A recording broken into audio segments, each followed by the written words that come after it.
If you've lost access to your YouTube TV account and can't use your phone number for recovery, follow these steps to regain access. This guide will help you navigate the recovery process using alternative methods. Step 1. Visit the YouTube TV sign-in page. Go to the YouTube TV website and click on the sign-in button.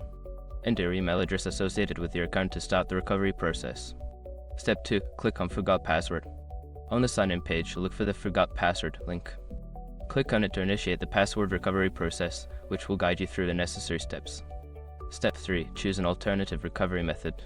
Since you don't have access to your phone number, select an alternative recovery option, such as receiving a verification code via email.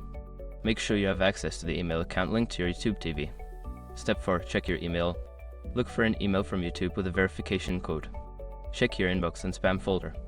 Once you find the email, enter the code on the YouTube TV recovery page to verify your identity. Step 5. Reset your password. After successfully verifying your identity, you will be prompted to create a new password. Choose a strong password that you haven't used before and confirm it to complete the recovery process. Once you've followed these steps, you should be able to access your YouTube TV account again. If you encounter any issues, consider reaching out to YouTube support for further assistance.